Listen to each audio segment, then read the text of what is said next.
Thank you, Mr. Chairman, for letting me go first with Senate Bill 1200.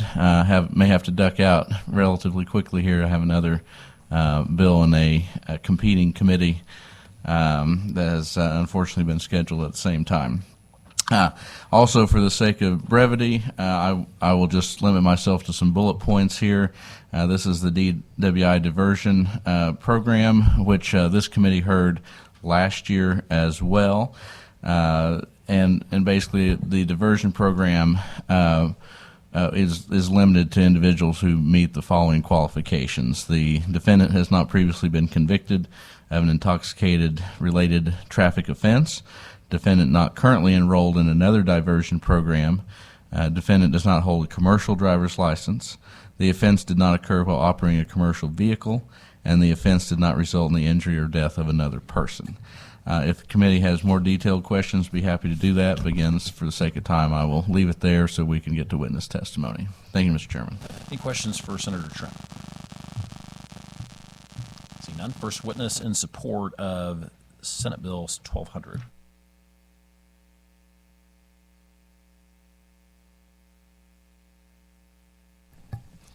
My name is Jared Bright. I'm the Executive Director of Mothers Against Drunk Driving for the Heartland region, which includes Missouri. Again, with brevity and top of attention today, I'll just say this on behalf of MAD. We don't often get into diversion programs, but with the double-digit increase in fatalities, the double-digit decrease in arrests for this offense over the past 20 years, MAD believes that our focus should be spent on first-time offenders and how to reach those individuals through technology, education, enforcement, and accountability. And we believe that all four of those pillars are within this bill to help address recidivism among those who make the first-time choice to get behind the wheel of a car, motor vehicle, boat, impaired. And so I will leave it at that. If there are any questions, I'm happy to answer those. Any questions for the witness? Seeing none, thank you for your testimony. We do have a quorum present, so I am going to ask Harley to go ahead and call the roll. Senator Luetkemeyer. Here. Senator Schroer. Here. Senator Coleman. Senator May. Senator Roberts. Present. Senator Thompson Rehder. Present. Senator Trent.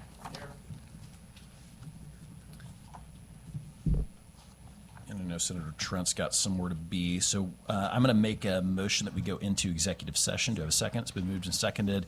All those in favor signify by saying aye. Aye. Those contrary, no. The ayes have it. We are in executive session. I would now make a motion that we bring up before the committee for consideration Senate Bill 1115. Do I have a second? It's been moved and seconded. All those in favor signify by saying aye. Aye. Those contrary, no. Ayes have it. The bill is before the committee. I'm going to turn it over to Senator Schroer to briefly explain the legislation. So what we included and took out of this, we distributed a new sub from what we worked with on last week's hearing. We did include the language on jurisdiction of juvenile courts, allowing the courts to take jurisdiction where the crime occurs, not where the juvenile resides. The juvenile risk and needs assessment, compiling all of the different alleged crimes into one to determine if they're going to hold them. Inmate phone calls, which I believe is Senator Roberts' bill in this committee. Arrest for traffic violations on 307-018, which just indicates that you should not issue orders for arrest on minor traffic violations. Motion to vacate or set aside judgments, persistent offenders. We've also included the Cyber Crimes Task Force, which I believe we are going to hear today. Offenses related to endangering the welfare of a child, and civilian review boards as we previously passed. And we did take out some pieces that were contested at the hearing last week. Removal of provisions concerning the special prosecutors that is taken out, and we're going to continue to work with the Prosecutors Association on some sort of compromise. And we also took out the offenses against public order, the rioting language that I believe the ACLU had an issue with. So with that, I'd be happy to take any other questions. Any further discussion? Okay. I would now make a motion that we adopt the Senate Committee substitute for Senate Bill 1115. It's been moved and seconded. All those in favor signify by saying aye. Aye. Those contrary, no. The ayes have it. You have adopted the Senate Committee substitute. I would now make a motion that we do pass Senate Committee substitute for Senate Bill 1115. Do I have a second? It's been moved and seconded. Any further discussion? Seeing none, Madam Secretary, please call the roll. Senator Luetkemeyer. Aye. Senator Schroer. Senator Coleman. Senator May. Senator Roberts. No. Senator Thompson Rehder. And Senator Trent. By your vote of 3-1, you have voted do pass Senate Committee substitute for Senate Bill 1115. Oh, by your vote of 4-1, I'm sorry, you've voted to do pass Senate Committee substitute for Senate Bill 1115. Now make a motion to bring before the committee Senate Bill 767. Do I have a second? It's been moved and seconded. All those in favor signify by saying aye. Aye. Those contrary, no. The ayes have it. The bill is before the committee. This is Senator Thompson Rehder's bill raising the legal age of marriage to 18. And then, Senator, do you have anything else you want to add on the legislation? I don't. I appreciate you rolling Senator Offer and I roll together. Correct. All right, we do have a Senate Committee substitute that was previously distributed to committee. The only difference, there's no substantive difference in the language of the statute. We are just rolling together Senator Arthur's bill number with Senator Thompson Rehder's bill number. Other than that, the substance of the bill is the same as what the committee heard. I would make a motion that we adopt the Senate Committee substitute. Do I have a second? It's been moved and seconded. Any discussion? Seeing none. All those in favor of adopting the Senate Committee substitute, please signify by saying aye. Aye. Those contrary, no. The ayes have it. You've adopted the Senate Committee substitute. I would now make a motion that we vote do pass Senate Committee substitute for Senate Bills 767 and 1342. Do I have a second? It's been moved and seconded. Any further discussion? Seeing none. Madam Secretary, please call the roll. Senator Luetkemeyer. Aye. Schroer. Coleman. Pass. May. Roberts. Thompson Rehder. Trent. Aye. Senator Coleman votes aye.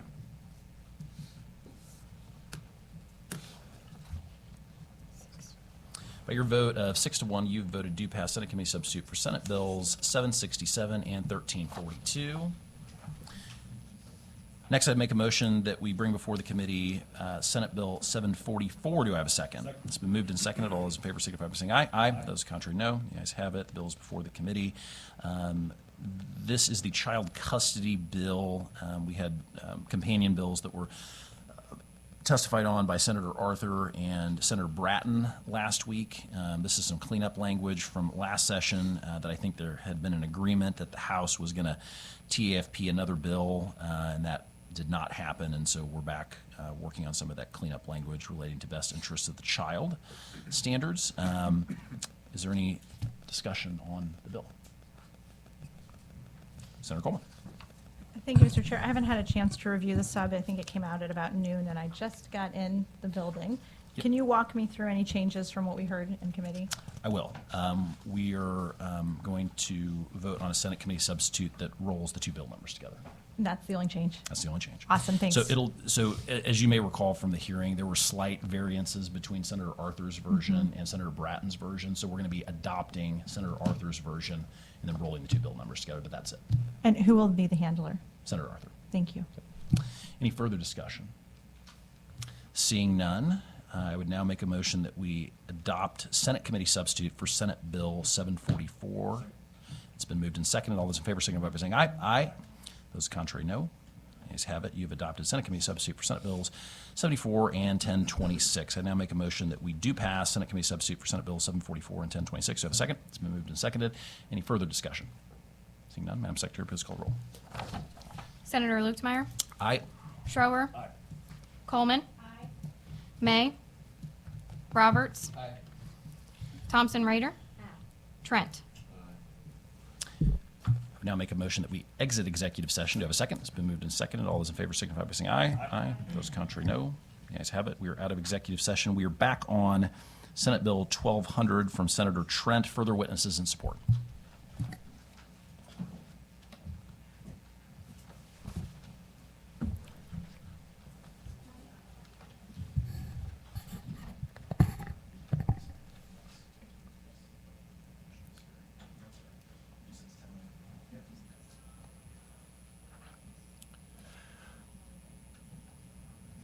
Thank you, Senators, for allowing me to speak. My name is Cody Carlson. I am here with the Coalition of Ignition Interlock Manufacturers in partnership with Mothers Against Drunk Driving in support of Senate Bill 1200. I've had the pleasure of speaking with some of you about this bill. We initially brought this bill last session. For those of us that were not in the room, the brief overview is that it allows for first offenders who did not the offense did not stem from having a CDL license, driving a commercial vehicle, a offense resulting in the injury or fatality of another person, and that they have not been convicted of a DUI previous, to participate in a diversion program that requires an ignition interlock device for 1 year. We're proud to stand with MAD in support of this legislation. The main reason being that there is significant evidence that the technology and the accountability provided by the ignition interlock device, combined with the education pieces that Mothers Against Drunk Driving provides, has a significant reduction in recidivism on further DUI offenses.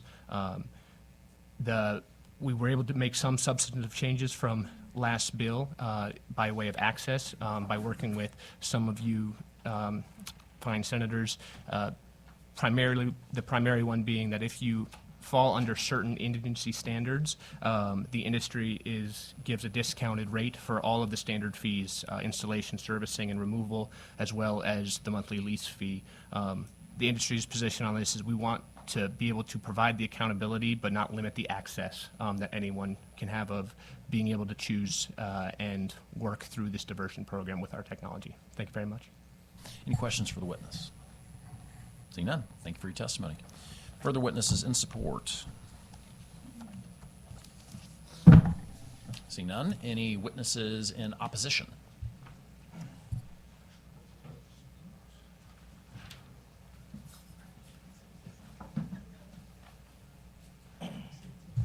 Mr. Chairman, members of the committee, Brian Bernsker here on behalf of the Missouri Association of Criminal Defense Lawyers. I will submit to you written testimony that's fairly lengthy, and so I don't want to go into too much detail. Just real quickly to hit some of the highlights. So we believe that this legislation is not necessary. Prosecutors can already defer cases under Section 557014. And then the other one I want to point out, Section 12 in this bill says that basically the program does not require finding guilt, but it's still going to be used against you if you get arrested again for another DWI. We believe that provision is probably unconstitutional. Any questions for Mr. Bernsker? Seeing none, Thank you. for your testimony. Further witnesses in opposition? Seeing none, any witnesses for informational purposes only?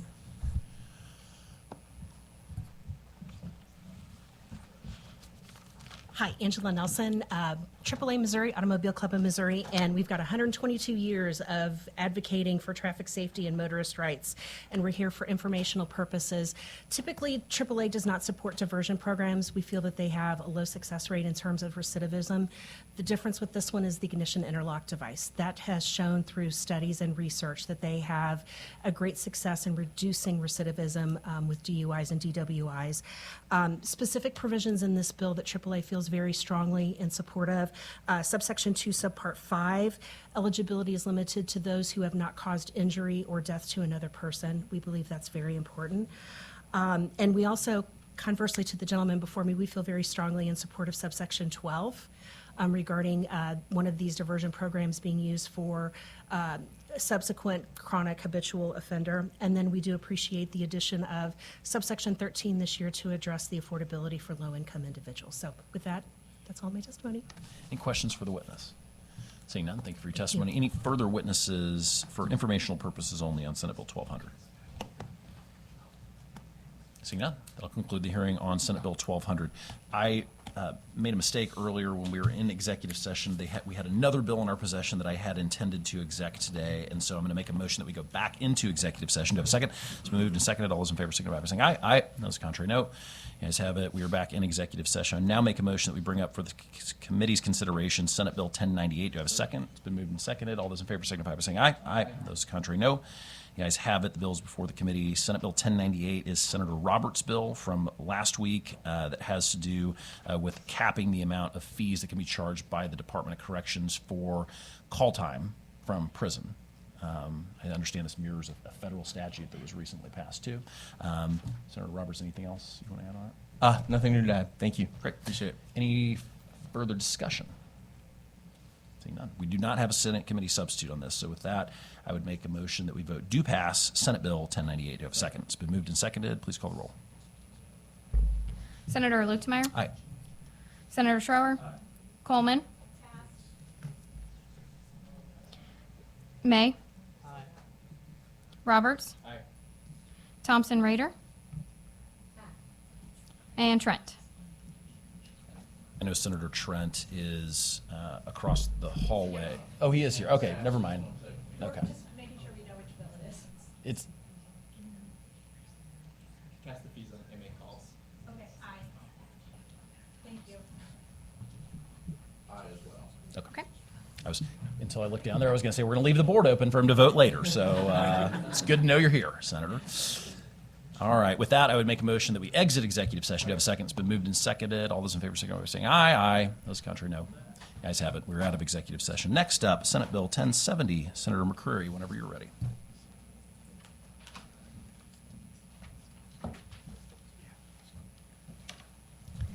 Good afternoon. Thank you for having me. I'm State Senator Tracy McCreery, here to present Senate Bill 1070, the Stop Cyber Stalking and Harassment Task Force. This bill would establish a statewide task force made up of law enforcement, prosecutors, victims advocates, digital evidence, and forensics experts and legislators to study the issues and provide recommendations on how to move forward. This issue is extremely complex, with cases often crossing state lines. The goal of this legislation is to find solutions to prevent these crimes, recommend best practices for safety through education, and ensure victims are protected all throughout the process.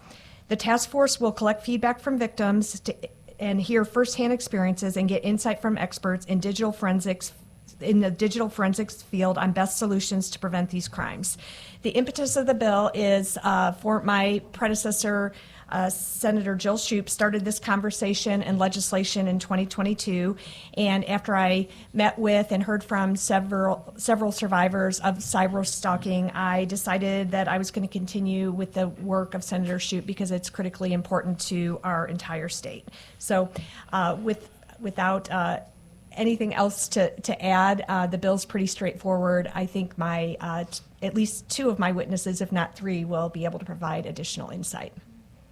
And I'm happy to take questions. Any questions for Senator McCreery? Seeing none. First witness in support.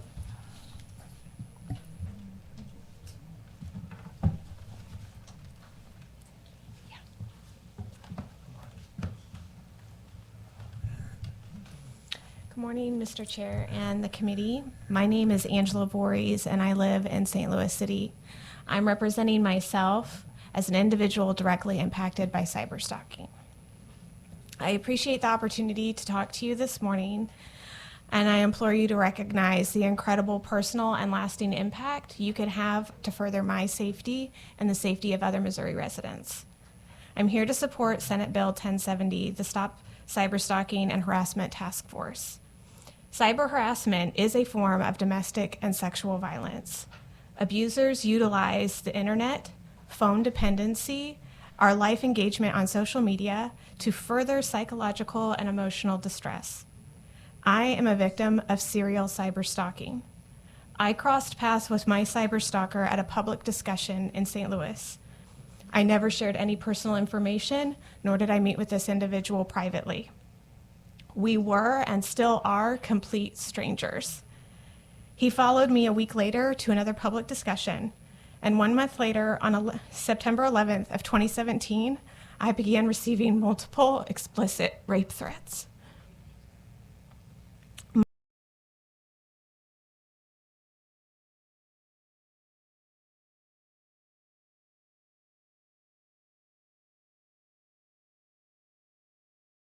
Provide stories of similar threats and continued harassment. I was denied an order of protection without explanation. 5 women pressed charges, and in 2018, 3 cases resulted in felony charges, and 2 cases resulted in misdemeanor charges. Later, the FBI became involved when reports across state lines were brought out that led to his federal charges in 2023. I received an order of protection 5 years after my first threats. On August 3rd, just last year, 2023, Federal Judge Stephen Clark sentenced my stalker, a prolific cyber stalker, to 71 months of federal prison, which was the maximum the law allowed. Judge Clark said, if the law allowed me, I would impose a much longer term. Now more than ever, technology is the pervasive means that abusers persist with threatening their victims. Because of our cultural dependency on technology, cyber harassment is not limited to domestic relationships. Laws are lacking, police need training, advocacy centers need resources, and the public need to be educated. I believe we can do better, and we can do better together. Thank you, and I am available for any questions. Thank you, and thank you for coming forward and providing that testimony. I know that's extremely difficult, I can imagine, and we appreciate your courage coming forward to the committee today. Thank you. Yeah. Any questions for the witness? Senator Thompson Rehder. 5 years is a long time. I'm so sorry that you went through that. My guess is that you probably knew a little bit more about the other cases with this same guy. I have found in personal experience that there's a huge difference between what one police station or county knows and charges versus another. For instance, I had Scott County where I had 12 offenses. When it happened once in Jefferson City is when charges actually were filed. Were some of yours, was some of yours across county lines also, and multiple police were contacted? Yes. One of the nuances of this case specifically is that in St. Louis, the police departments are separate, so you are designated to various neighborhoods. So as you go and speak to your assigned police station, they don't necessarily, somebody else could be talking about the same threats and the same person, but in a different part of the city. And if they don't all come together, then it's just one-off incidences, and you miss the pattern of escalation and the behavioral redundancy in their abuse. Got it. Well, thank you again so much, and hopefully, Senator, we can get this fixed this year. Thank you. Any further questions for the witness? Seeing none, thank you for your testimony. Thank you. Further witnesses in support of Senate Bill 1070.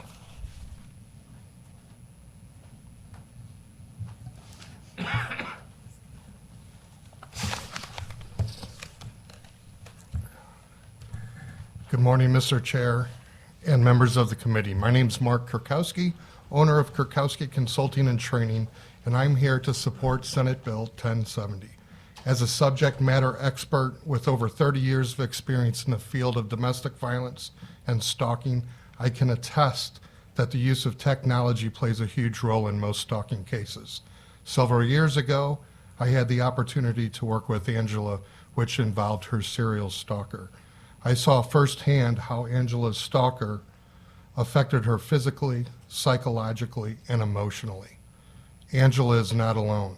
An estimated 13.5 million people are stalked in 1 year in the United States.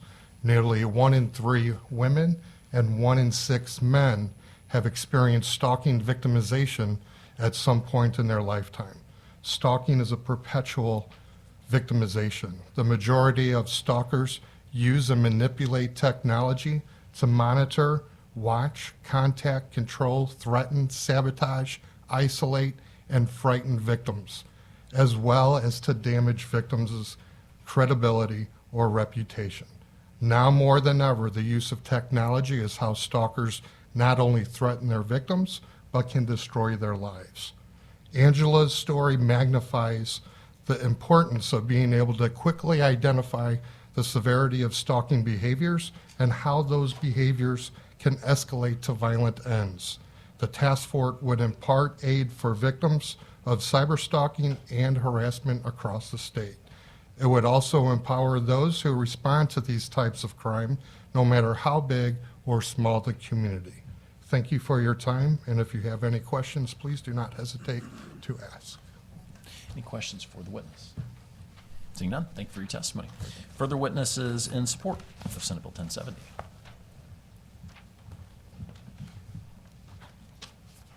Good afternoon, Mr. Chairman, members of the committee. Tricia Workman here today on behalf of the Missouri Coalition Against Domestic and Sexual Violence. We'd like to thank the senator for bringing this forward and the courage of Angela for being here. We think this task force is important for two reasons. One, to protect victims like Angela, and secondly, to ensure that we're training individuals that we work with as well as law enforcement as to how to look at this, to deal with it, and ensure that we protect people. So we appreciate being brought into the conversation and think this is a very vital bill to get passed. Any questions for Ms. Workman? Seeing none, thank you for your testimony. Further witnesses in support of Senate Bill 1070? Seeing none, any witnesses in opposition? Seeing none, any witnesses for informational purposes only? Seeing none, Senator, any closing remarks? No, just thank you so much for the opportunity. That will conclude the hearing on Senate Bill 1070. Next up, and last bill before us, is Senate Bill 1266, which is my legislation. So I'm going to pass the gavel over to Senator Schroer.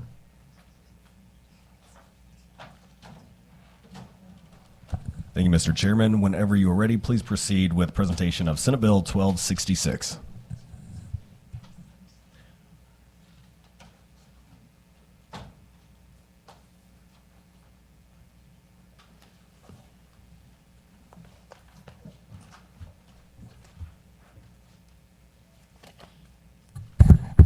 Mr. Chairman, members of the committee, for the record, Tony Luetkemeyer representing the 34th Senatorial District here today to present Senate Bill 1266. Under current law, any law enforcement agency may use funds that are dedicated to the Pretrial Witness Protection Services Fund to provide a security of witnesses and immediate family members during criminal proceedings.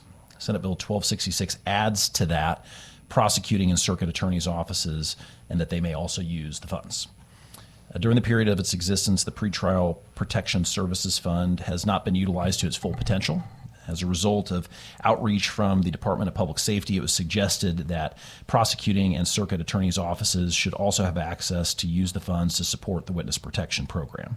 Allowing the prosecuting attorney authorities to access the fund would likely increase its use and promote fund use and statewide collaboration. Cooperation among law enforcement, prosecutors, and victim services is vital for our justice system.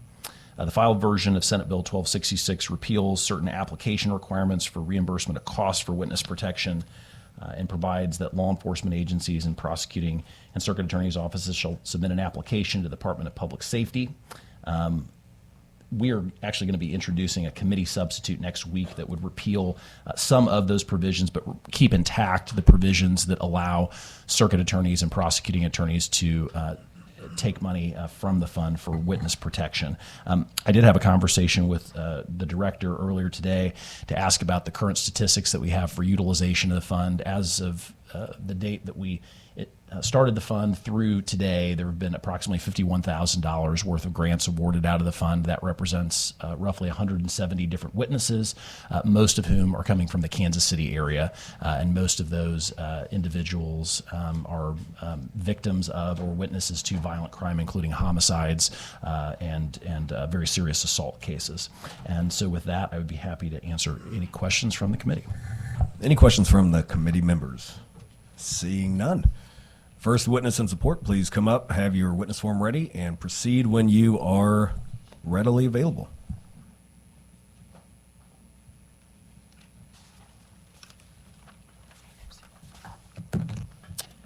Good afternoon, Mr. Chair, members of the committee. I'm Sandy Karsten, Director for the Missouri Department of Public Safety.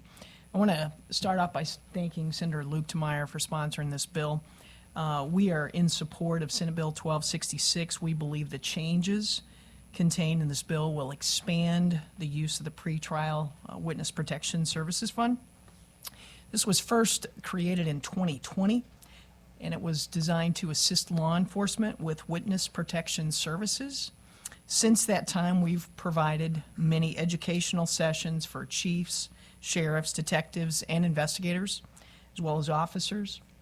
And there are currently 33 agencies out of 610 law enforcement agencies in the state that are registered for use of the fund. And since that time, there's just been over 51,000 utilized by 8 agencies, and as Senator Luetkemeyer indicated, primarily in the Kansas City area. That includes 170 witnesses, some for domestic violence, but most have been for homicide, aggravated assault, things such as that. So the agencies use the funding now for transportation, emergency housing, and meals and lodging, as well as some burner phones and other technology to keep our witnesses safe. So the availability of the funding has led to increased interactions between law enforcement, victim advocates, the DPS Office for Crime Victims, and others. And we believe there are many positives that are represented by this fund that exceeds the claim numbers and or the amount spent. We anticipate the same thing occurring when the prosecutors and circuit attorneys are added. So thank you. Any questions for the director? Seeing none. Thank you very much. Next witness in support, please come forward, have your witness form, and proceed when ready.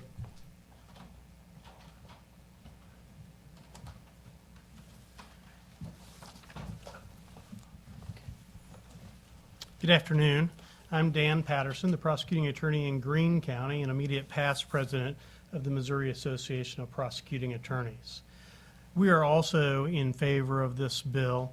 I remember when the bill passed, I tried to register with DPS so I could get on the grant funding to use these funds, and was unable to because of the way the bill at that time was drafted. It excluded prosecuting and circuit attorneys.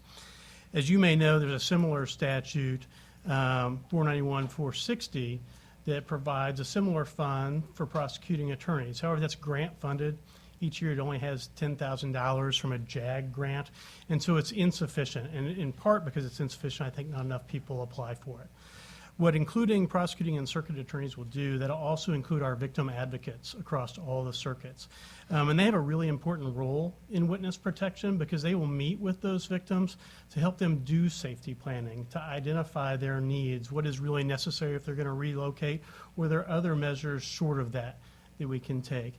And so by expanding this to prosecuting attorneys and circuit attorneys, we'll get that benefit to victims across the state. Plus, it'll engender more cooperation between law enforcement and your prosecutors. Any questions? Seeing none from the committee. Thank you very much for your support. And next witness in support, please come forward. Seeing none. Any witnesses in opposition, please come forward. Seeing none. Any for informational purposes? Seeing none. Any closing remarks from the chairman?